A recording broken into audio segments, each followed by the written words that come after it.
Bienvenue à cette toute nouvelle édition de Pour votre information. J'espère que vous allez bien à la maison. Aujourd'hui, avec ses invités, Hélène Bouchard, qui est spécialiste en gestion parasitaire. Est-ce que vous avez des punaises de lit? Est-ce que vous avez des coquerelles à la maison? Juste d'y songer, ça vous fait peut-être frissonner. On va vous dire comment les endiguer de votre demeure si c'est le cas. On sait que les déménagements également s'en viennent très bientôt. Alors, malheureusement, ça va peut-être se produire chez vous. Nathalie Lecoz et Martin Perrault sont aussi le co-auteurs d'un livre du nom de Cantine sauvage. Vous allez voir, ce sera très intéressant comme conversation. Stéphanie Léveillé-Denis nous fait visiter les locaux d'Amazon Laval. Aussi, il y aura Valérie, Valérie Deslandes, notre chroniqueuse, qui viendra nous parler d'hypnose. Nicolas Vincent Poirier vient nous parler également d'un film. On jasera cinéma avec ce dernier, mais pour l'instant, elle est microbiologiste et infectiologue. Elle a aussi lancé un livre tout récent sur la pandémie. La docteure Cécile Tremblay, qui est d'abord notre invitée. Je vous souhaite une excellente émission.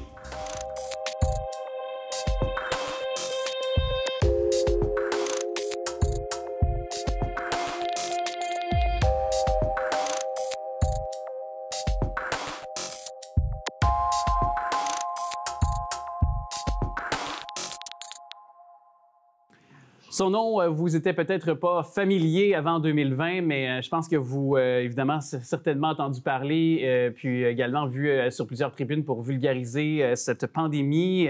Donc, Dr Cécile Tremblay, qui est microbiologiste, infectiologue au Centre hospitalier de l'Université de Montréal. Le CHUM, évidemment, a lancé tout récemment le livre « Prêt pour une prochaine pandémie ». Ce que la COVID nous a enseigné, donc, c'est aux éditions La Presse. Et puis, on peut lui parler tout de suite par le truchement de la technologie. Bonjour, Madame Tremblay. Bonjour. Merci d'être avec nous. Je comprends que vous êtes encore la pandémie n'est pas terminée, alors vous êtes toujours fort occupé. Alors c'est très apprécié le temps que vous nous accordez. Évidemment, on comprend à travers votre livre qu'il y a quand même la communauté internationale qui a été lente à réaliser ce qui se passait quand même. Et est-ce que justement, elle a été trop lente à réagir? Est-ce que c'est peut-être un peu ce pourquoi la pandémie a pris autant d'ampleur? En fait, l'identification du virus a été rapide. En fait, le 12 janvier, on avait déjà la séquence du virus. Par contre, entre le moment où l'on est capable d'identifier un virus et la capacité de gouvernement de réagir et de mettre en place les mesures que ça prend pour prévenir la transmission, c'est là où on se rend compte que les autorités de santé publique font leur possible, mais que les structures des systèmes de santé sont trop lourdes pour être capables de faire face à une menace de cette ampleur-là. Donc, c'est quelque chose auquel il faut réfléchir pour voir comment on pourrait mieux améliorer notre vitesse de réponse. Oui, et de le faire, localement, bien sûr. Puis dans ce qui a fait défaut, on a beaucoup parlé des CHSLD à juste titre avec, on le sait, notamment des cas comme le CHSLD Aaron ici dans la grande région de Montréal. Et vous en parlez, bien sûr, dans votre livre. Donc, il faut moderniser quoi? Qu'est-ce qu'il faut changer entre autres, la façon de faire avec les CHSLD? Ce que je dis dans le livre, c'est que dans le fond, les pandémies arrivent dans un contexte donné puis dans des systèmes déjà existants. Puis si le système déjà existant n'est pas à point, comme c'était le cas dans les CHSLD, où les lieux étaient vétustes, où il manquait du personnel, où le personnel n'était pas formé pour ce genre de situation-là, c'est sûr que la crise va prendre une ampleur très importante.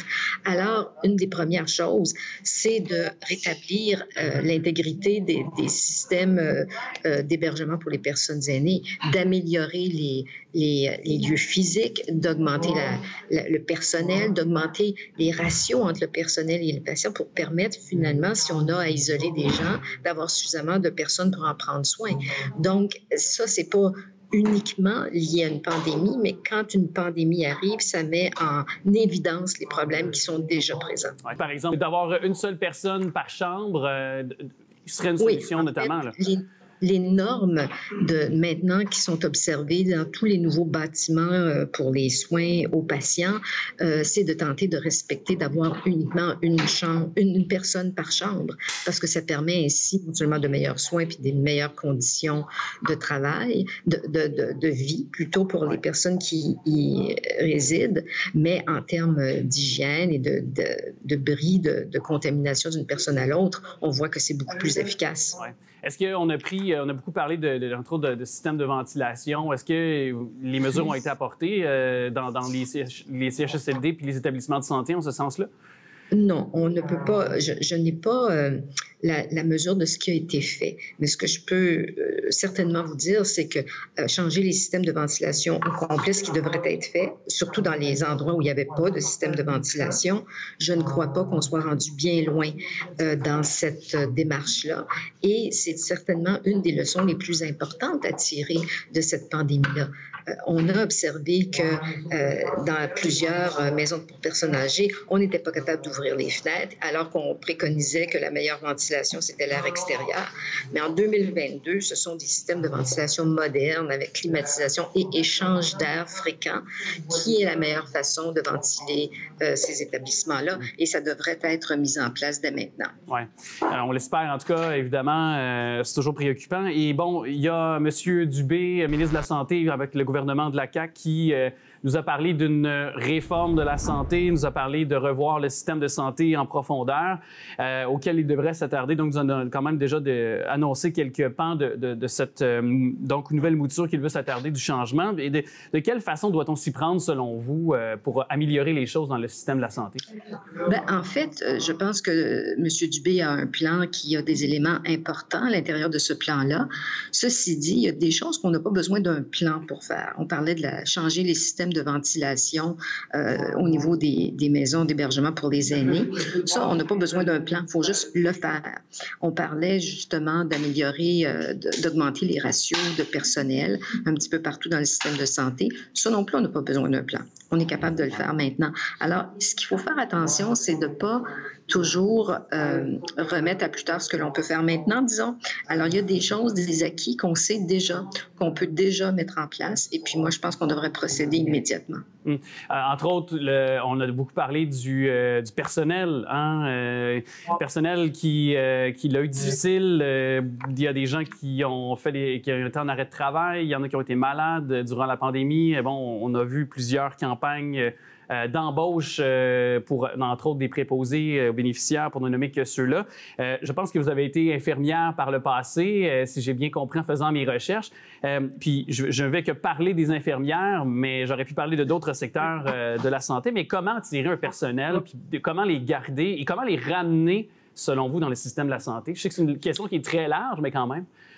Bien, je pense qu'il faut vraiment valoriser la profession des soignants. Comme vous êtes les infirmières, certainement, mais d'autres catégories de personnel, comme les techniciens de laboratoire, entre autres, qui font un travail très discret que personne ne connaît. Mais quand c'est le temps de faire des dizaines de milliers de tests par jour, on s'est rendu compte qu'on avait une pénurie importante aussi au niveau de ces catégories d'emploi-là.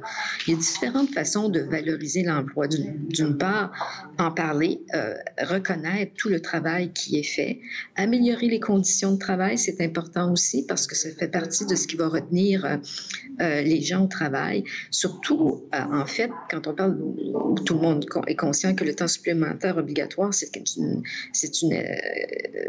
hérésie, là. Ouais. Alors, je pense qu'il faut établir un système qui permet au personnel d'avoir des horaires de travail qui sont compatibles avec le fait que ce sont majoritairement des femmes qui prennent soin de leur famille, etc. Puis il doit y avoir moyen de concilier travail et famille dans toutes ces catégories d'emploi-là. Donc, être plus souple probablement dans les horaires de travail. De toute façon, ces groupements d'infirmières ou d'autres personnels peuvent exprimer elles-mêmes ce qu'elles souhaitent. L'idée, c'est de faire en sorte qu'on arrive avec des conditions qui favorisent le maintien et surtout qu'on les retienne dans cette belle profession. Oui, certainement. Et ce sera ma dernière question pour vous, Dr. Cécile Tremblay. On comprend, de par les années passées, il y a toujours un relâchement durant l'été. Il y a moins de cas de pandémie, de cas qui sont au quotidien répertoriés. Est-ce que pour l'automne, avec la reprise, la rentrée, par exemple, scolaire qui s'effectuera, comment on peut l'anticiper pour ces prochains mois, la pandémie? La majorité des experts pensent qu'il va y avoir une autre vague, probablement à l'automne. Naturellement, l'idée ne c'est pas d'être pessimiste, c'est d'être plutôt prêt à y faire face en utilisant les moyens que l'on a déjà en place, en regardant quel variant va circuler à ce moment-là et voir si on a les outils appropriés pour y faire face. Est-ce que la vaccination est à jour? Est-ce qu'il y aura besoin d'un nouveau vaccin, etc. Donc, c'est mieux de penser qu'il va y en avoir probablement une vague à l'automne. Comme ça, on est prêt à temps, on n'est pas pris à la dernière minute. Et puis, les gens peuvent aussi déjà dans leur tête se dire, ça se peut qu'à l'automne, on soit encore obligé peut-être de porter le masque et de faire d'autres gestes de précaution, plutôt que de penser que là, tout est fini, puis il n'y a plus rien, et puis après ça, d'être déçu quand on arrive à l'automne si jamais il y a une nouvelle vague. Ouais. Donc, c'est pas par pessimisme, c'est juste pour se préparer adéquatement. Adéquatement, puis peut-être d'aller chercher une autre dose de vaccin, évidemment, là, si le cas... Le cas est donc, si la pandémie nous l'indique à cet égard-là.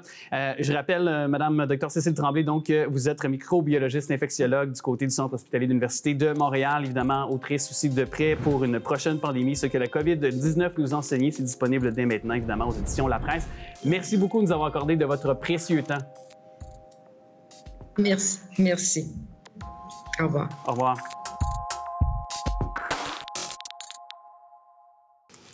On est moins d'un mois, jour pour jour, avant cette date du 1er juillet. Peut-être que pour vous, ce sera déménagement. Puis, c'est toujours un peu la peur de se ramasser avec des punaises de lit, sinon des coquerelles dans notre appartement aussi. On va parler de gestion parasitaire avec une experte en la matière. On reçoit là, Hélène Bouchard qui est avec nous en studio, qui est spécialiste en contrôle biologique, technicienne aussi donc en gestion parasitaire. Merci d'être avec nous. Bien, merci de l'invitation. Vraiment très content de vous avoir. Puis, c'est un peu, une question simple, mais quel bébite vous a piqué pour vous lancer là-dedans? Parce que c'est un monde d'hommes, essentiellement, la gestion parasitaire. Là. Oui, effectivement, c'est un monde d'hommes, mais il faut comprendre aussi que c'est un monde qui est extrêmement passionnant. Puis je pense que pour les femmes, où on a ce côté curiosité, c'est un peu comme être un inspecteur. Hein? Quand on est dans le domaine de la gestion parasitaire, c'est peu connu, mais ça va au-delà de simplement une application de pesticides, là, si on veut avoir des résultats. Ouais. Donc, gestion parasitaire, ça dit, je le disais un petit peu, là, mais vous intervenez auprès de gens avec votre entreprise qui, par exemple, sont au problème avec quoi? Des problèmes d'invasion, d'infestation, de coquerelles, de punaises, de toutes sortes d'insectes? Oui, bien, on fait de tout. Naturellement, le résidentiel, lorsqu'il nous appelle, bien, c'est des traitements ponctuels, si on veut.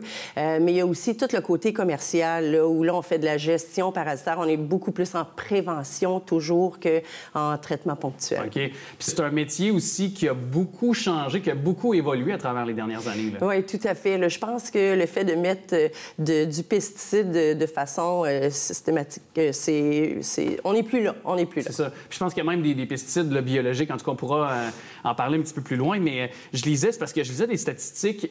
Ça s'applique vraiment pour Montréal, mais ça date de 2017. 17 000 ménages à Montréal qui se disaient infestés de punaises de lit. On disait qu'il y avait aussi 20 000 infestations de coquerelles. Est-ce que c'est plus que ça? Non, mais est-ce que ça, c'est juste une infime partie? Faites-moi pas peur, là. Bien, je pense qu'il faudrait, pour avoir vraiment les chiffres exacts, il faudrait se référer là, aux villes. C'est eux qui ont vraiment toutes les statistiques. Pour notre part à nous, chez MBM Gestion parasitaire, c'est sûr qu'il y en a de la punaise de lit. C'est sûr qu'il y a beaucoup de blattes également, la coquerelle qu'on appelle. Mais il y a une façon de se protéger. Là. C'est des petits trucs là, exemple, chaque fois qu'on est dans un lieu public, on est à risque de ramener ne serait-ce de la punaise de lit ou de la blatte avec nous. C'est ça, on le sait pas, on s'en va quelque part. J'ai un ami, lui ne le sait peut-être même pas qu'il en a chez lui, puis on peut, comme vous dites, ramener ça. D'ailleurs, ça se ramène comment? Sur un morceau de vêtement? Sur un tissu, un chandail qu'on peut acheter au magasin? Comment ça peut se transporter, tout ça? C'est sûr que si on va chez un ami, le fait d'en ramener chez soi, c'est peut-être un petit peu plus rare, si on veut. C'est beaucoup plus, exemple, si on va dans les lieux publics, là, comme on va prendre les autobus, des endroits où est-ce qu'il y a beaucoup de gens qui vont être là. À ce moment-là, si on est assis trop longtemps, bien, c'est de se lever puis de passer nos mains, là, si on veut, sur nous pour s'assurer qu'une punaise, si une punaise nous avait monté dessus, mais qu'on puisse la déloger. Sinon, naturellement, ne pas prendre des meubles sur le bord du chemin. Ouais. On le sait que plus ils sont beaux, souvent, plus c'est à risque, là. Donc ça, il ne faut pas le faire.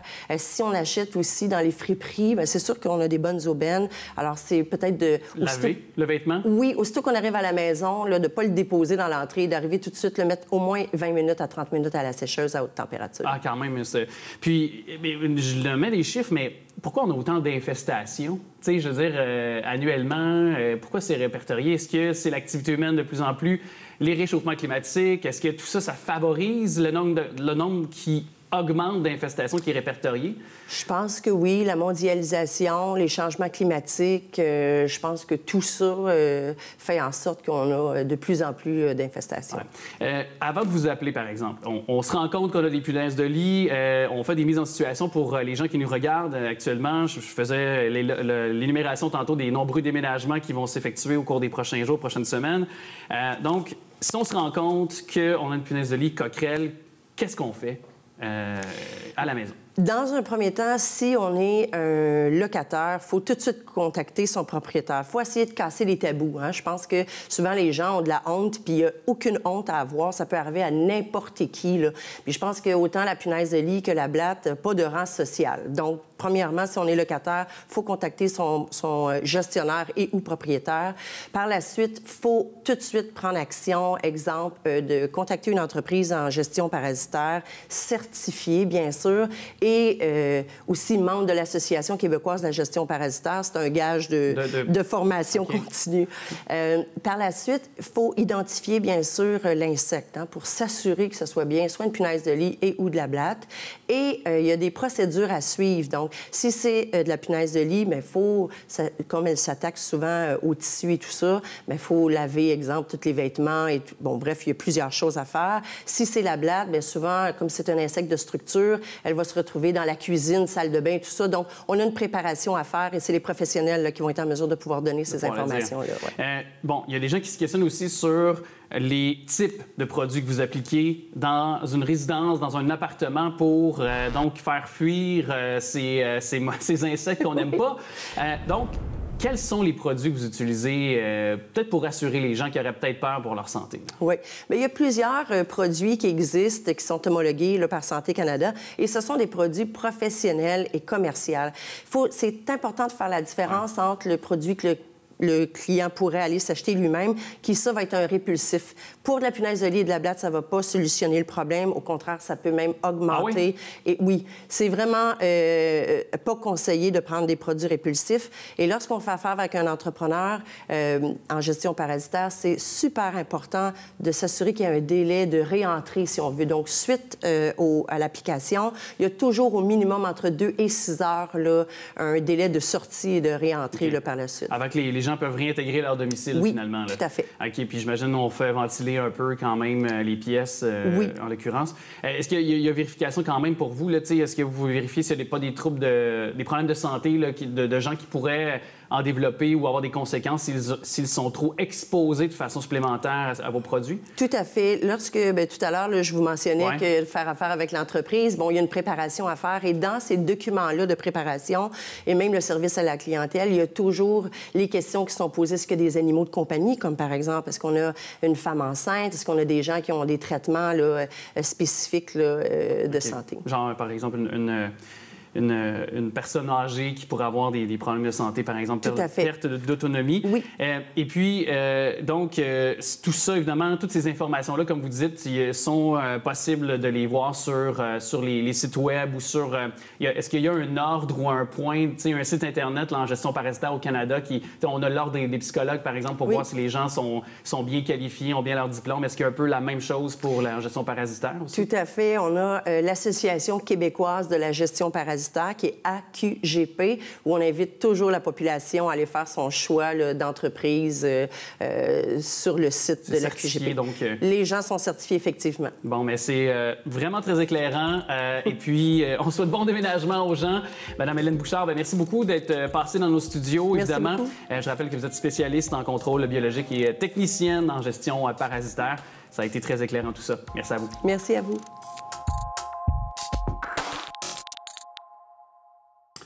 On le sait, c'est l'inflation partout, le prix de l'essence, le prix des aliments, bien entendu, qui explose de partout. On a senti aussi ce retour à la terre avec le début de cette pandémie.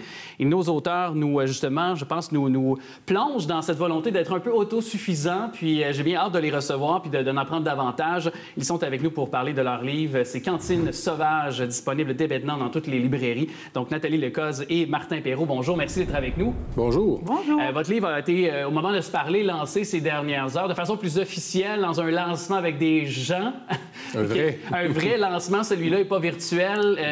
Comment ça a été de lancer cet ouvrage-là avec des gens, des proches, de la famille, tout ça? Je crois que ça nous a fait plaisir, bien sûr, mais je pense que les gens de chez Fides étaient vraiment très heureux de se retrouver après 2 ans de travail à distance. Oui, aussi. Ouais. Puis vous avez profité un peu de la pandémie pour en tirer quelque chose de positif, mais pour faire ce livre-là, si on peut le dire. Mais comment est né ce désir de faire ce livre-là? Est-ce que c'est parce que vous avez toujours été des amants de la nature et vous avez toujours eu un regard sur notre Québec, notre garde-manger québécois? Oui. Moi, la cueillette des plantes sauvages m'intéresse depuis très longtemps. Mon père chassait, j'ai chassé un petit peu, la pêche à l'occasion, mais oui, on est des amants de la nature. Et puis Martin, de son côté, quand on s'est rencontrés, on rencontrait un pêcheur. C'est romantique, rencontrer un pêcheur. Bien oui, absolument. Les balades en chaloupe autour de l'île de Montréal, c'est magnifique. Là. Mais oui! Au printemps, là, c'est un des plus beaux endroits. Vous avez à peu près tous les oiseaux migrateurs qui passent là. C'est des écosystèmes d'une richesse infinie. Puis les gens n'en profitent pas. Il y a très peu de points de mise à l'eau. C'est difficile. Ouais. Mais il faut faire connaître ça. C'est des endroits extraordinaires. Et vous avez été partout un peu pour nous démontrer à quel point on a un Québec qui peut servir de garde-manger dans toutes les régions du Québec. Et même ici, sur le territoire lavallois, on peut aller dans nos boisés puis être capable d'aller se procurer des choses à manger, des espèces de plantes ou autres, je pense. C'est un peu ça qu'on peut comprendre. Laval, c'est une des terres les plus riches de tout le Québec. Hein? C'est extraordinaire. Il y a encore énormément de territoire qui n'est pas exploité sur l'île. Mais même en milieu urbain, on va retrouver... je vais te laisser aller là-dessus, là, mais on a plusieurs espèces. Oui. Dans les ruelles, on trouve de la sclépiade. Elle commence à sortir. Là. J'ai vu des belles pousses en ce moment. Le pissenlit, c'est délicieux. Si on sait bien l'apprêter, c'est absolument délicieux. Il y a du sapin baumier. Je ne sais pas s'il y en a beaucoup sur l'île de Montréal, mais il y a quand même... C'est pas tellement loin. C'est une essence d'arbre qu'on retrouve quand même à portée de c'est pas très loin non plus. Oui, puis après ça, il y a les vignes. Mais là, évidemment, dans ce livre-là, on s'amuse aussi. Tout le monde n'a pas accès absolument à une vigne, de la vigne Concorde. Martin en a une. Mais il y en a dans les ruelles, puis il y a des gens qui en profitent plus ou moins. Il y a toujours moyen peut-être de troquer. On s'amuse là-dedans. Tu sais, on dit troquez-le contre quelque chose d'autre. Mais oui, il y a moyen de se débrouiller déjà à Montréal avec ce qu'il y a. Mais est-ce que c'est utopique, de par vos réflexions, de par ce que vous avez observé, est-ce que c'est utopique d'être autosuffisant? On parle beaucoup d'autosuffisance, mais est-ce qu'au Québec, c'est un rêve qui s'avère un peu juste irréaliste, ou du moins avec des lunettes roses quand on l'évoque? Ou... Bien, c'est sûr qu'il y a des trucs qu'on ne sera jamais capable de faire pousser, puis il y a toujours la notion de saison aussi qui fait que c'est assez difficile, mais on essaie de pousser vers des techniques de conservation, même des techniques de culture hivernale qui permettent d'aller complémenter sans être entièrement autosuffisant. Puis vous savez, avant d'être autosuffisant, on pourrait penser à profiter de ce qu'on a localement, ce à quoi on a accès localement. Présentement, on est dans un cycle où tout est drivé par l'économie, le prix. On se rend compte que les homards, les Japonais sont prêts à acheter à 120 $ le kilo. Alors, on envoie le homard au Japon et vous ramassez ces marchés locaux, il n'y en a plus. On a 6000 km de littoral, puis vous, comme Québécois, vous n'avez pas accès à du homard parce que vous n'avez pas le droit d'en ramasser pour vous. Pourquoi? C'est entièrement approprié par le commerce. Il y a de la même façon, tous les coquillages, les moules, tout ça, c'est toutes des ressources qui sont accessibles. Mais on essaie de les réglementer, on infantilise les gens, puis au bout du compte, les gens n'en profitent plus, puis ils savent même plus que c'est disponible, que c'est comestible. Puis en même temps, aussi, est-ce qu'on n'enseigne pas également cette transmission?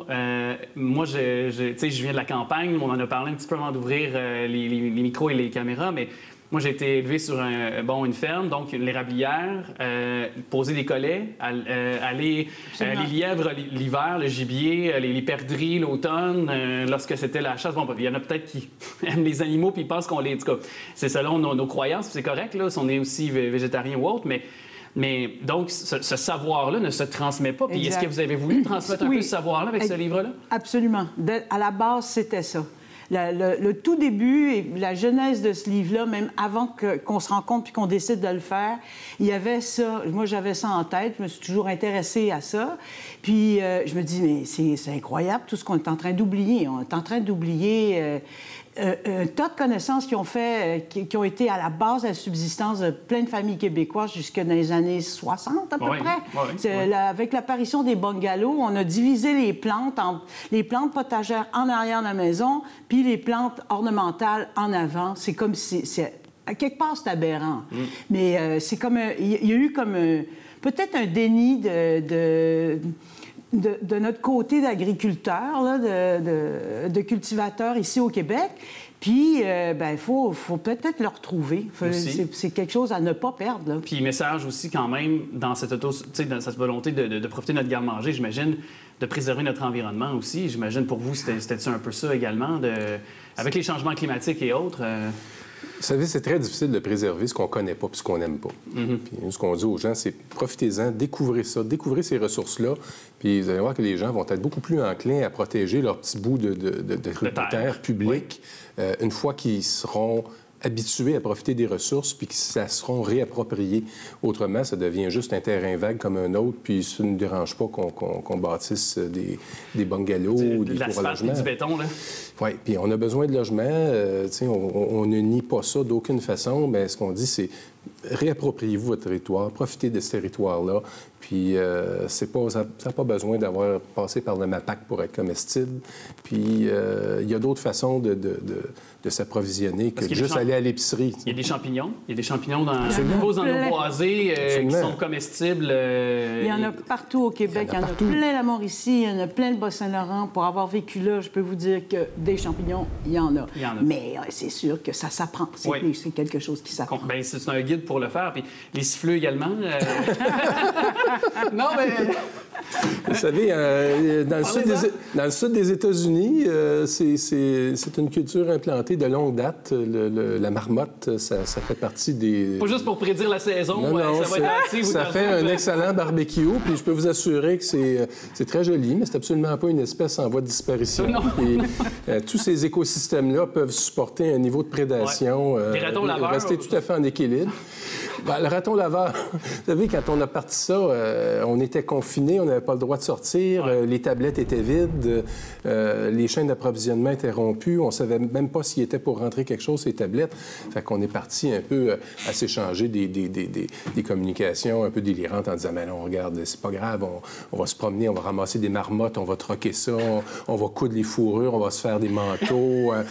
On va piéger c'était un peu la genèse du livre. Oui, mais ça se mange. Je veux dire, il y a des choses qui sont... tu sais qu'il y a aussi certains pays asiatiques qui aiment les rats. Ben oui, absolument. Alors, tu sais, pourquoi Jeanne Benoît propose une recette d'écureuil au vin blanc en ce moment. Oui, dans l'encyclopédie de la cuisine, ça existe. Là. Puis, pourquoi pas aussi les dindes sauvages dans les champs. Nos agriculteurs aimeraient bien ça mange les récoltes aussi. Oui, il commence à y en avoir beaucoup. On se fait envahir énormément en campagne. Et voilà, exactement. Alors, ce sont que quelques éléments que vous retrouverez dans le livre. C'est malheureusement tout le temps qu'on avait, mais... Caroline, que j'ai aimé ce livre-là. Je vais le dire comme ça. J'aurais pu dire un autre qualificatif. Plus rural, plus sauvage, mais je vais me limiter à ça pour les liens de notre conversation. Mais Cantine sauvage, c'est disponible partout. On recevait les deux auteurs co-auteurs, donc Nathalie Lécoz et M. Martin Perrault. Merci d'être passé dans nos studios. Merci beaucoup. Merci à vous.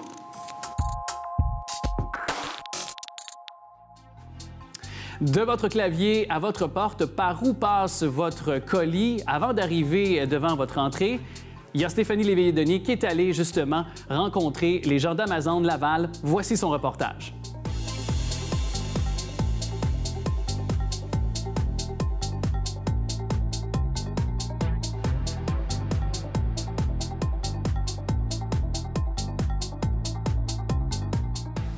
Aujourd'hui, nous sommes en pleine visite du nouveau centre Amazon de Laval. Nous sommes avec la directrice des lieux, Véronique. Bonjour, oui, je me présente Véronique Quentin. Je suis en charge ici des opérations de la station qu'on est actuellement DXT5, mais on a une autre station aussi à Laval, DXT4, donc qui est dans un quartier Saint-François. Donc, expliquez-nous un petit peu ce qui se passe ici, parce que là, on voit, c'est énorme. Il y a beaucoup de gens, beaucoup de paquets, beaucoup de trucs qui se passent. C'est à peu près la grandeur de 2 terrains de football. C'est assez impressionnant. Donc, c'est quoi qui se passe ici? Oui, exactement. Alors ici, on reçoit tous les soirs des colis qui arrivent de nos centres de distribution. Puis nous, on est en charge de faire le tri et de faire la livraison à nos clients. Donc, on reçoit des milliers de colis. On trie par adresse. Puis, par la suite, on crée, en fait, les chariots qui vont être mis dans les camions, puis les camions vont partir à temps pour la livraison dans la journée même à nos clients. Donc, ce qu'on appelle, c'est le dernier kilomètre de livraison. Par dernier kilomètre de livraison, c'est la dernière étape avant que le paquet se retrouve chez nous, c'est ça? Effectivement. Donc, la dernière étape. Alors, ce que vous voyez, vous allez voir sur la route des gens avec les camions Amazon Prime, donc sur la route. Alors, c'est nous qui sont en charge de remplir les camions avec tous les colis pour livrer aux clients à temps. Là, on voit qu'il y a un entrepôt ici qui est tout récent. Ça date de quand environ? Alors, celle-ci est ouverte depuis juillet 2021. Puis notre autre usine qu'on a ouverte dans le quartier Saint-François a été ouverte depuis mai 2021. Donc, les 2 usines ouvertes à Laval ont moins de 1 an. Wow, OK. Et puis, du point de vue emploi, chaque lieu que vous avez à Laval emploie environ combien de gens? On emploie environ 500 personnes, différents créneaux, donc au niveau des conducteurs, les gens qui travaillent aussi à la maintenance des bâtiments, puis aussi à tout ce qui est les opérations de tri qu'on fait au quotidien. D'accord. Et puis, qu'est-ce qui fait que Laval est une destination de choix pour Amazon? Souvent, on se serait entendu peut-être Montréal, le bord des autoroutes, un grand centre. Là, il y a 2 centres Amazon à Laval, sur l'île de Laval. Qu'est-ce qui fait que c'est une zone de prédilection pour Amazon? Bien, en fait, de sa localisation géographique, les accès aux autoroutes, puis aussi pour être capable de bien avoir toute la population qui est sur la rive nord de Montréal, mais aussi à Montréal. Donc, Laval est très accessible pour aller faire les livraisons aussi à Montréal, puis aussi avec les grands quartiers industriels. Donc, pour nous, c'était une destination de choix et une localisation de choix pour s'installer et s'établir dans la région du Québec. Écoutez, là, ici, on ne s'attend pas à ce qu'il y ait tous les produits qu'Amazon a sur le site. Comment est-ce qu'on fait pour que ça soit aussi rapide? Parce que là, on est souvent très impressionnés. En tout cas, moi, j'ai été très impressionné à quelques reprises de voir qu'on commande un truc, que ça a l'air de venir de très loin, puis le lendemain ou le surlendemain, c'était déjà arrivé. Comment est-ce qu'on fait pour pouvoir s'assurer qu'on a les produits aussi rapidement? En fait, cette partie-là se passe dans la première partie de logistique qui est nos parties de centre de distribution. Donc, les produits qui sont les plus grands vendeurs, on en garde en plusieurs copies d'inventaire pour s'assurer qu'on rencontre les demandes clients sur le marché. Puis aussi, en fait, le secret d'Amazon, c'est vraiment de rencontrer notre horaire de production. Donc, il n'y a pas de secret. On roule 24 heures sur 24. 7 jours sur 7 et chaque minute, chaque heure est bien définie en fonction de où on doit être rendu dans notre horaire de production pour être capable de bien rencontrer les demandes clients. Donc, des centres de distribution à ici, tout est traqué en termes de colis et de livraison qu'on reçoit. Hors caméra, tout à l'heure, on me disait qu'Amazon est un bon citoyen pour la ville de Laval. Qu'est-ce qui fait qu'Amazon est un bon citoyen auprès de la communauté, si on veut? On a plein de programmes d'engagement avec la communauté au niveau de nos dons. Justement, les retours, des paquets aussi. Il y a des paquets endommagés, mais qui sont encore en bon état d'utilisation, autant au niveau de la nourriture, des produits ménagers, tous les produits qu'on vend sur notre plateforme. On les redonne en donation. Nous, ici, au niveau de la région de Laval, on a un partenariat avec Moisson Laval. À chaque semaine, chaque mois, on a des livraisons qui sont faites là, avec eux. Ils viennent chercher des produits où on va les livrer chez eux. On fait aussi des donations monétaires, puis on offre aussi du temps dans diverses activités là, de la région. Par exemple, aujourd'hui, on célèbre la fête des mères. Donc, on va aller surprendre diverses mamans dans le coin, dans notre quartier, dans le quartier Vimont. Donc, elles ne le savent pas. On va aller les surprendre aujourd'hui avec des cadeaux qu'on a achetés de notre base de fournisseurs qui est locale de Montréal. Donc, le produit qu'on va livrer aujourd'hui, c'est des chandelles de Soya & Co. Donc, un partenariat aussi avec un de nos vendeurs local, fait à la main à Montréal. Donc, on va livrer 200 produits aujourd'hui. Puis aussi, on va en livrer en grande quantité dans 2 organismes locaux, donc l'organisme Bien-être et la Maison Saint-François. Donc, pour des mamans aussi qui vont recevoir un petit cadeau là, pour la fête des mères. Je suis personnellement une maman de deux adolescentes. Puis, je pense que ça va être un beau signe de reconnaissance pour tout le travail au-delà du professionnel, mais les gens, elles travaillent fort aussi à être une maman au quotidien. Là, donc, voilà. Fait qu'on est bien fiers d'être en partenariat avec la communauté. Et puis, qu'est-ce qui est dans les plans pour les prochains mois, prochaines années pour Amazon du côté Lavallois? Est-ce qu'il y a une expansion qui est prévue? Qu'est-ce que vous voyez dans les plans? Parce que là, à bien comprendre, vous êtes celle qui a un petit peu plus le doigt sur ce qui s'en vient. En fait, moi, je suis en charge de tout l'Est du Canada pour les opérations d'Amazon. Donc, tous les plans qu'on a ici. Présentement, on a 5 plans dans l'Est du Canada, donc de l'Ottawa jusqu'à la Nouvelle-Écosse. Puis on en a 3 établis au Québec actuellement. Donc, on a des expansions qui ne sont pas encore annoncées, mais on a des expansions qui s'en viennent dans la région, effectivement, pour l'an prochain. Mais surtout, actuellement, on est en embauche dans la majorité de nos plans actuels, notamment à Laval, pour nos rôles qu'on a sur les opérations de tri de nuit et les opérations de jour et les opérations sur la route actuellement. Donc, on est en très grande croissance, notamment au niveau des produits aussi, des volumes à processer à chaque jour. Donc, on est présentement en embauche. Pour les gens qui aimeraient être embauchés chez Amazon, quel genre d'emplois sont disponibles et puis comment faire pour faire application? Alors, on a plusieurs types d'emplois disponibles, des emplois au niveau de la gestion, au niveau de nos entrepôts, mais on a aussi des emplois horaires, donc pour le tri. On a des emplois sur la route aussi.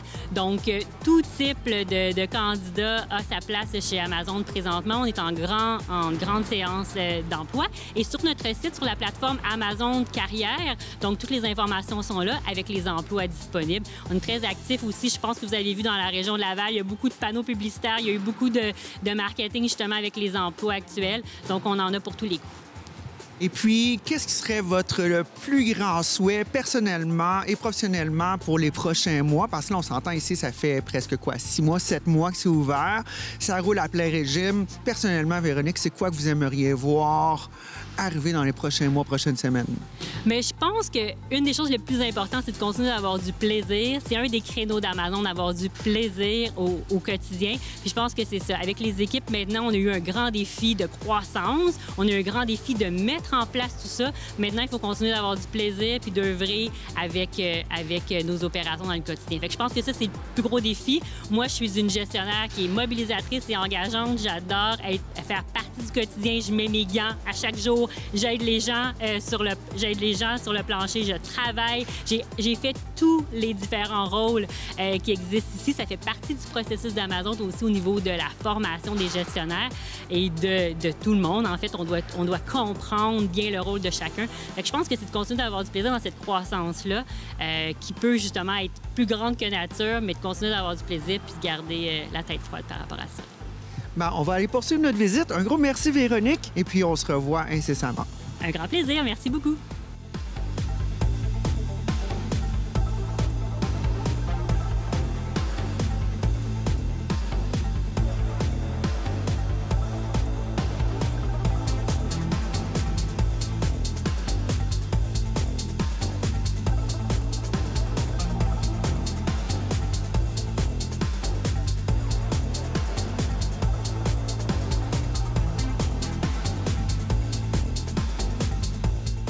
Pour TV Laval, ici Stéphanie Léveillé-Denis.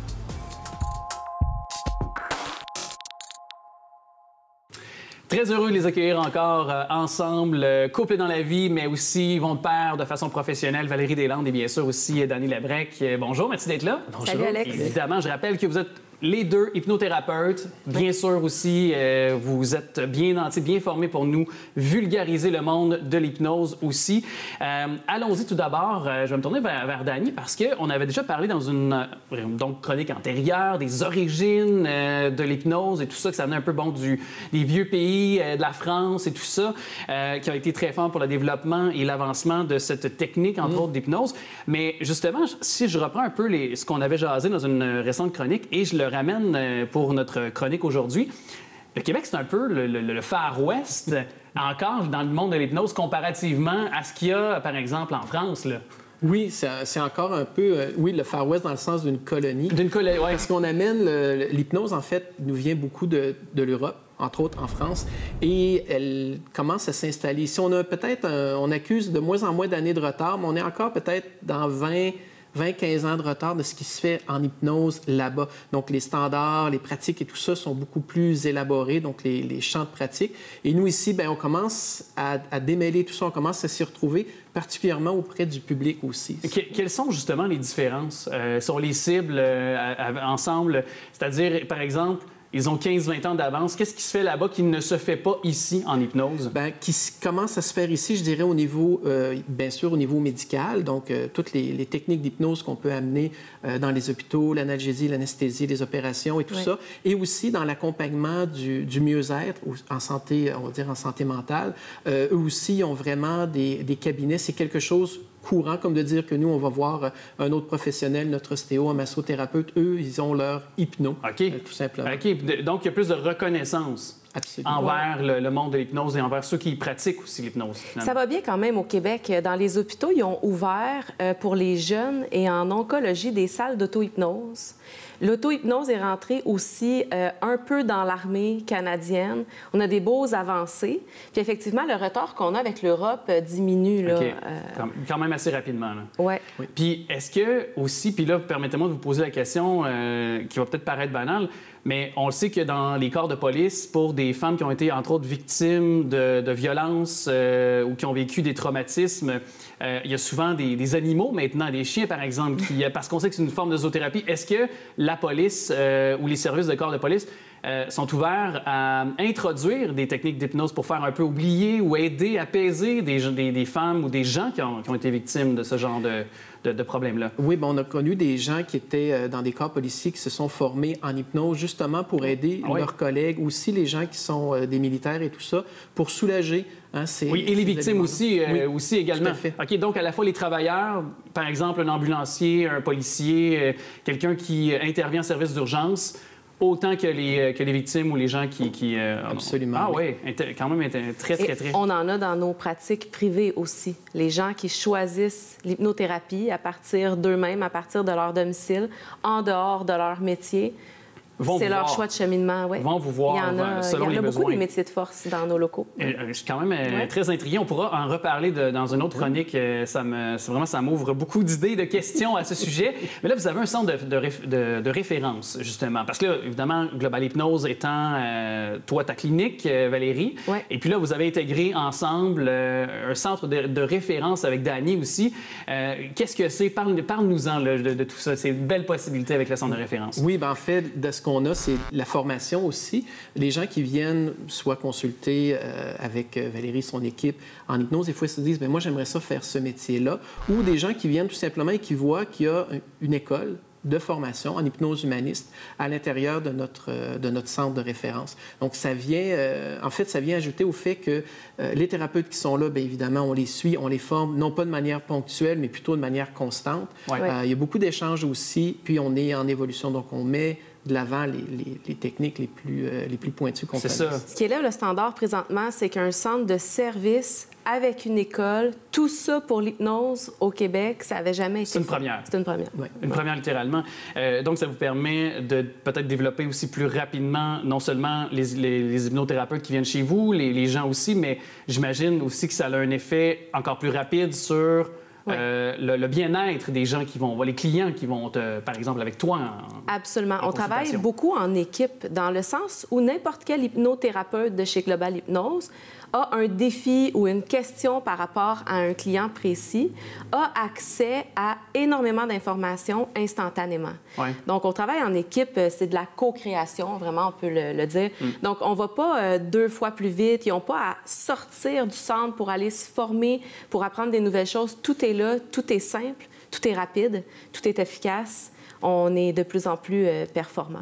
Puis, Valérie, une chose aussi, parce qu'on en avait déjà parlé aussi dans une chronique, j'étais allée te visiter, j'avais vécu ce que c'est une hypnose. Aussi, on avait raconté tout ça à cette émission. Puis, il y a une chose que, aussi, quand j'avais rencontré les différents collègues que tu as, bien sûr, chez Global Hypnose, je pense qu'il y a aussi... selon disons, les besoins de chacun des clients, il y a quand même des hypnothérapeutes qui sont plus spécialisés, merci, selon les besoins des gens qui vont chez vous. Là. Absolument. On a nos préférences thérapeutiques, on a nos clientèles qu'on tient à servir à la hauteur de nos meilleures compétences. Et puis, chacun fait au mieux dans sa discipline. Bien sûr, il y a des gens qui ont des raisons de consultation plus générales, mais bon, un spécialiste, ça acquiert beaucoup de connaissances, ça devient un expert et peut donc répondre à une belle grande demande. Je sais que pour toi, entre autres, si on veut le personnaliser un petit peu, le deuil en est un, je crois, un de tes... Oui, ma grande spécialisation, le deuil, qui est très équilibrée par d'autres spécialisations que j'ai qui touchent beaucoup la vie, comme les enfants, les ados et les accouchements. Oui, quand même. Hein? C'est assez large dans les volets que vous pouvez intervenir. Ouais. Et là, il nous reste peu de temps, Dani et Valérie avec nous, mais le centre de référence, donc, c'est ouvert à, oui, ceux qui aimeraient se former en hypnose, mais ceux qui, par exemple, peuvent devenir des futurs clients chez vous et qui veulent peut-être être capables de mieux pratiquer l'hypnose pour continuer les bienfaits à la suite d'avoir été client chez vous. Là. Donc, ils peuvent aller apprendre pour eux-mêmes ou faire peut-être... donc, c'est des interventions auprès par exemple, d'un proche aussi pour les aider, les apaiser. Ça peut être jusque-là aussi? Absolument. Oui. Ça peut être pour tout le monde. On est très fiers de pouvoir dire au public qu'ils peuvent faire confiance à une entreprise qui développe, à une entreprise qui a déjà une réputation internationale. En France, je pense, vous avez des éloges... Oui. Quand même. On a une belle reconnaissance déjà sur le plan international. Donc, les gens peuvent venir de manière sécuritaire pour un service ou pour apprendre. Et c'est ce de quoi on est le plus fier. Présentement, c'est un bel espace pour l'hypnose. Ben oui, vraiment. Ben ça, je vous trouve vraiment très inspirant, très lumineux là-dedans. Puis merci d'être passé, nous en parler. Et puis, évidemment, je pense que ça peut contribuer. La pandémie qui se poursuit, il y a encore de l'anxiété, il y a encore des gens qui en ont peut-être bien besoin. Oui. D'ailleurs, on a encore quelques secondes. Est-ce que la clientèle, ça va mieux? Est-ce que le moral? Est-ce que les gens, ça semble se placer? On en avait déjà parlé aussi. Les adolescents, pas encore. Okay. Je remarque là, la pratique qui a été un petit peu plus difficile avec les adolescents, c'est encore là, c'est les mêmes questionnements, c'est les mêmes besoins, c'est les mêmes comportements. Donc, oui, on travaille fort à les soulager. Tu as raison, sur le plan physique, la pandémie qui continue, c'est des gros mots, mais dans l'émotionnel et le mental des gens, tu as raison. Oui. Ouais. Ça, c'est encore des répercussions. Je pense qu'on en aura pour plusieurs années encore.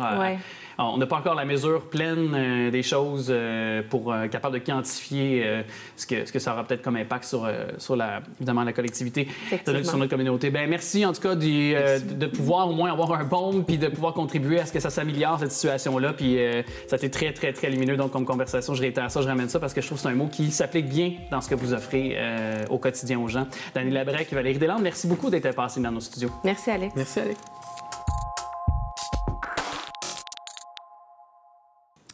C'est un film qui a pris l'affiche plus tôt cet hiver, mais maintenant, vous pouvez le retrouver sur la plateforme de visionnement en ligne, soit Amazon Prime, soit L'Homme du Nord, sinon The Northman, film aussi que vous pouvez retrouver en version originale.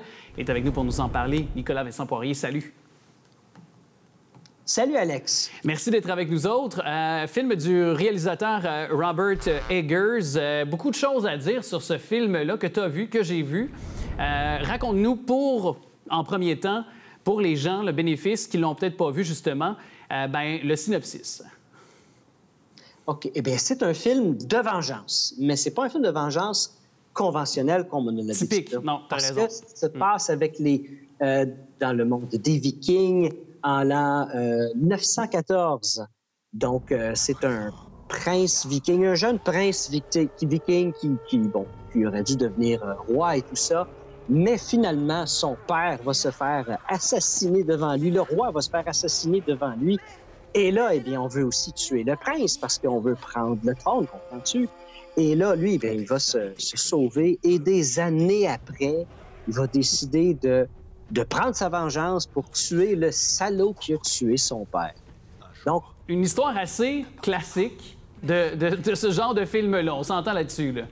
Oui, c'est assez classique. Mais par contre, c'est pas pour tout le monde. Pourquoi je dis ça? Parce que semblerait-il, écoute, le réalisateur a pris beaucoup de temps avec les historiens pour s'assurer que l'histoire, le visuel et les rituels reflètent le plus près possible ce qui se passait vraiment. Ce qui fait que ce film-là, pour certains historiens, c'est le film de Viking le plus réaliste. C'est pas banal quand même. Viking qu'on peut... Ouais. Mais il faut s'entendre à dire que ça dépeint aussi beaucoup ce qu'on se faisait raconter par d'autres histoires, d'autres films, d'autres séries, comme quoi les Vikings pouvaient être parfois barbares. Ah oui, il y a beaucoup de barbarie dans ce film-là. Et justement, on n'embarque pas avec trop d'explications. Puis ce que je veux dire par là, c'est que dans ce genre de film-là, si, je sais pas, on prend le Punisher, par exemple. Le Punisher, techniquement, c'est un tueur en série, là, mais on le fait attachant et sympathique. Sinon, ben, le public ne pourrait pas embarquer dans ce genre d'histoire-là. The Northman, dans ce film-ci, l'acteur principal, Alexander Skarsgård, interprète parfaitement son rôle, mais il n'a pas l'air trop sympathique non plus. On le voit au tout début du film. Oui, c'est un salaud comme tous les autres. Il fait c'est un barbare. Il participe. Il tue. Là-dessus, on n'essaie pas de l'excuser. On n'essaie pas non plus d'expliquer comme qu'est-ce qui se passe maintenant. Ça, c'est un rite pour expliquer telle chose. Non, c'est comme on le voit. Oui, et ni de nuancer. Je t'interromps, mais ni de nuancer. Hein? Et il participe à la barbarie, ni plus ni moins. Là. On le voit activement. Un des meilleurs, d'ailleurs, pour le faire. Oui, vraiment, là. Et écoute, tout le monde dans ce film-là est excellent, que ce soit Alexander Skarsgård qui vient d'une famille d'acteurs. On pense à son père, Stellan Skarsgård, qu'on voit dans les films de Marvel, ou son frère, Bill Skarsgård, qui interprète Pennywise dans les films It. Oui. Nicole Kidman, Ethan Hawke, Anya Taylor-Joy, qu'on a vu dans Queen's Gambit. Willem Dafoe, Björk aussi, qui interprète un petit rôle. Je veux dire, vraiment, tout le monde est excellent. Visuellement, c'est un film magnifique. Et c'est un film qui est sorti... Je suis content que tu en parles. À la fois, au cinéma et sur Amazon Prime. Moi, je trouve que c'est un film qui vaut la peine d'être vu au cinéma parce que visuellement, c'est très joli. Toi, je pense que tu es plus ou moins d'accord avec ça. En fait, non, je suis d'accord avec toi sur le fait que sur le plan de la réalisation, de la direction photo, des images, c'est tout simplement magnifique. On se croit vraiment en cette ère. D'ailleurs, ça a été tourné en Irlande. Alors, est-ce qu'il y a un lieu plus magnifique pour recréer justement ce monde viking qu'en Irlande? Je pense que non. Je pense que c'était vraiment très approprié. La seule chose, c'est que je me suis pas attaché justement au personnage d'Alexander Skarsgård, ce jeune, justement, qui veut venger son père parce qu'il s'est fait, tuer lorsqu'il était jeune, son père. Donc, il veut retrouver sa mère, justement incarnée par Nicole Kidman. Je trouve que il joue comme un héros unidimensionnel. Et ce qui n'a pas réussi à faire, à le rendre attachant ou à croire à sa quête. Moi, je crois pas m'emmener à sa quête. Puis à un moment donné aussi, on racontera peut-être pas trop sur le film, Nico, mais il rencontre une femme sur sa route qui devient sa concubine pendant quelque temps dans le film. Elle semble être capable de lui faire éviter cette vengeance, finalement. Donc, je comprends pas vraiment beaucoup pourquoi cette intrigue-là de plus s'ajoute dans cette quête de vengeance. Donc, finalement, il va embrasser, finalement. Sans dire la fin, il va finalement choisir la vengeance. Ça, on peut le dire aussi. Donc, j'ai pas compris cette espèce de de petits intermèdes dans le film qui, pour moi, n'apportent absolument rien à ce film-là, parce que c'est déjà prévisible la fin, ou à peu près ce dont il va survenir. Tu sais. Ben, c'est sûr que c'est pour le rendre un petit peu sympathique, parce qu'on s'entend avec ce qu'il fait au début... il n'est pas trop sympathique, là. Il a beau avoir vu le décès de son père, mais après ça, qu'est-ce qu'il fait dans le village? C'est effrayant. Donc, qui peut bien s'attacher à lui?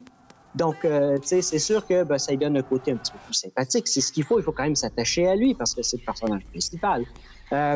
Mais tu vois, Robert Eggers, c'est son 3e film. Et avant ça, il a fait le film Lighthouse et le film The Witch. 2 films qui ont eu un tout petit budget. Okay, The Witch, on parle d'environ 4 millions de dollars et Lighthouse, entre 9 et 11 millions de dollars. Pour ce film-ci, ça c'est un gros budget, là, on parle entre 70 et 90 millions de dollars. Donc, plus ça, c'est son... C'est ça, c'est son premier gros film. Et lui, le problème qu'il a eu avec ça, c'est que plus le film est gros et moins tu peux faire ce que tu veux, à moins tu as de liberté. Et lui, ce qu'il n'a pas aimé, il a aimé son résultat final. Mais par contre, l'idée que c'est pas lui qui a décidé tout en post-production et que finalement, c'est des studios qui sont pas mal intervenus pour la version finale du film parce que, il faut plaire au public. Là. Il a fait une première version, les gens ne comprenaient pas et là, maintenant, il a rajouté des chapitres. Tu sais... à quelques reprises dans l'histoire, il y a comme une coupure et c'est comme si on embarquait dans un autre chapitre. Exact, oui. C'est ça, c'est pour nous aider un peu à nous situer parce que, c'est vraiment un film très réaliste au niveau de ce qui semblait se passer à l'époque. Je m'en rappelle pas, je n'étais pas né dans ce temps-là. Ah oui, t'as pas de DeLorean? Non, absolument pas. Par contre, Alex, quelque chose de très drôle de ce film-là. Tu sais, quand un film se termine, il y a toujours une fête et des fois, les gens se font donner des cadeaux, comprends-tu? Eh bien, c'est la même chose pour ce film-là, mais c'est des cadeaux très particuliers. Nicole Kidman, elle a reçu une épée, une épée du tournage. Bjork, elle a reçu 3 chevals qu'il y avait pendant le tournage. Willem Dafoe, qu'est-ce qu'il a reçu, lui? Un bateau. Un bateau de viking, là. Ah oui, carrément un des bateaux de la production. Oui, et Alexander Skarsgård, qu'est-ce qu'il a reçu, lui? Eh bien, sa paire de boxers tachés de sang qu'il a porté pendant la dernière scène du film. Il l'a porté pendant à peu près comme quelques jours de tournage, puis ils l'ont encadré, puis ils lui ont donné ça comme cadeau. Ça fait que, mettons que c'est des cadeaux très particuliers. Toi qui sais tout, mon cher Nicolas Vincent Poirier, est-ce que tu sais même la grandeur des shorts d'Alexander Skarsgård? Médium, large? Non? Non, je ne sais pas, mais je sais qu'il est exactement la même grandeur que moi, c'est-à-dire 6 pieds 4. Ah oui, exactement. Et 250 livres, j'imagine? Non, moi, je suis à 230, c'est pas pareil. OK, c'est pas pareil. Parfait. C'est ça. Désolé, faut rire présentement parce qu'évidemment, Nicolas est caché devant son écran, mais il a le physique de l'emploi pour être un viking, ça c'est sûr. Ça c'est sûr. Ah oui, tout à fait. Mais vraiment, c'est un film, j'allais dire, c'est un film que je conseille à toute la famille. Non, absolument pas quand même, à cause de, de tout ce qui se passe dedans. C'est un film même assez sanglant, là. Exactement. Mais moi, j'ai été... Vas-y, complète. J'ai été agréablement surpris. Je ne m'attendais pas à ça. Mais c'est sûr, encore une fois, à cause des rituels et certaines choses qui ne sont pas sous-expliquées, mais plus sous-entendues, que c'est peut-être pas pour tout le monde. C'est vrai qu'il manquait de l'explication, effectivement, pour peut-être nous préciser certains chapitres ou certains aussi moments du film. Chose certaine, c'est un film qui est disponible donc sur Amazon Prime de Northman, L'Homme du Nord, et très hâte de t'entendre bientôt sur le film biopic. Je vais me permettre cet espagnol sur Elvis Presley qui sort à la fin du mois de juin, le 24 juin prochain. J'ai très hâte de t'entendre parler là-dessus. Oui, bien, j'ai très hâte de le voir, le film. Moi aussi, vraiment, de Baz Luhrmann, évidemment, qui avait déjà été récompensé pour Moulin Rouge. Ce sera une prochaine chronique. Je te dis merci. À très bientôt, Nicolas Vincent Poirier. Merci d'avoir été avec nous. Merci, Alex.